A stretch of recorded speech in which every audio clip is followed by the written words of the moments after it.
নমস্কাৰ জনাইছোঁ মোৰ অন্য এটা ভিডিঅ'লৈ। আজিৰ ভিডিঅ'টো এখন ফ্ল'ৰৰ ওপৰত বনাইছোঁ আৰু ইটা চলিঙেদি ফ্ল'ৰ কৰিলে কিমানখিনি খৰচা হয় আৰু মেটেলেদি ফ্ল'ৰ কৰিলে কিমানখিনি খৰচা হয় মই তাৰে বিষয়ে আলোচনা কৰিম। আপোনালোকে ভিডিঅ'টো শেষলৈকে চাব, তেতিয়া আপোনালোকে গোটেইখিনি হিচাপ পাই যাব আৰু বুজি পাব ভালদৰে।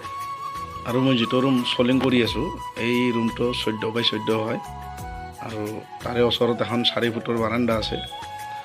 মই আপোনালোকক 18 আৰু 14 হিচাপটো দিম, আপোনালোকে ভালদৰে শুনি ল'ব। আৰু চলিং কৰোঁতে মোৰ 1 দিয়া ইটা ব্যৱহাৰ হৈছে আৰু ইয়াতে বালি লাগিব 1.5 চাম, হাফ ইঞ্চি শিল লাগিব 1 চাম আৰু চিমেণ্ট 6 পেকেট ব্যৱহাৰ হ'ব। 6 পেকেট চিমেণ্ট, ইটা 1 দিয়াই, বালি 1.5 চাম, শিল 1 চাম, হাফ ইঞ্চি। আৰু ইমানখিনি মাল মেটেলেৰে মোৰ এই 18 আৰু 14 মই এটা ৰুমে ধৰি লৈছোঁ।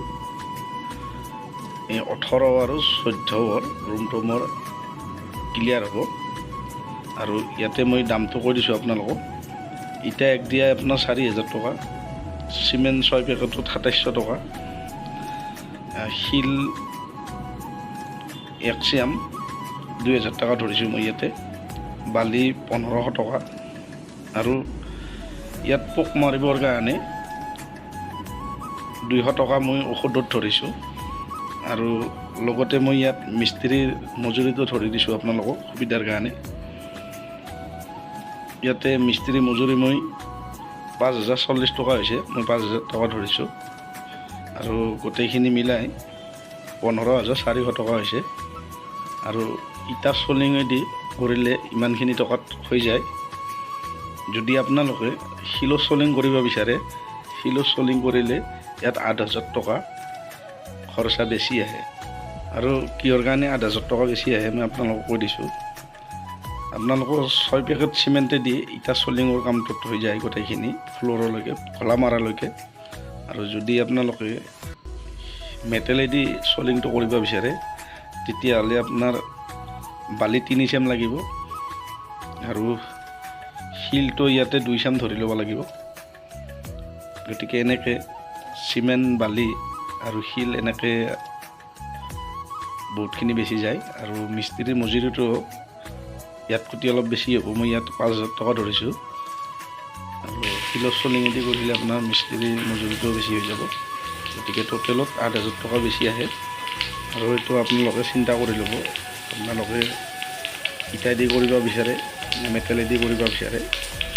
আপোনালোকে যদি ইটাইদি কৰিব বিচাৰে, যিটো চলিঙত ইটা আপোনালোকে ব্যৱহাৰ কৰিব সেই ইটাটো 1 নম্বৰ হ'লে তেতিয়াহ'লে কোনো কথা নাই, আপোনালোকৰ ফ্ল'ৰখন হ'লেই হ'ব। আৰু যিসকলে মোৰ চেনেলটো নতুনকৈ চাই আছে চেনেলটো ছাবস্ক্ৰাইব কৰি দিব আৰু আগলৈ এনেকুৱা নতুন নতুন ভিডিঅ' পাই থাকিব। আৰু মই ইটাটো পাৰি লোৱাৰ পিছত মই ইয়াত শুকান মছলা বনাই ছিটিয়াই লৈ এনেকৈ পানী মাৰি লৈছোঁ। তাৰপিছত মই অলপ ৰুমচ মাৰি দিছোঁ যাতে যি ইটা ভালদৰে দেখা নাই সেইবোৰ পৰি যায়। আপোনালোকে এনেকুৱাকৈ কৰিব, তেতিয়াহ'লে আপোনালোকৰ ফ্ল'ৰখন বহুত ডাঠ হ'ব।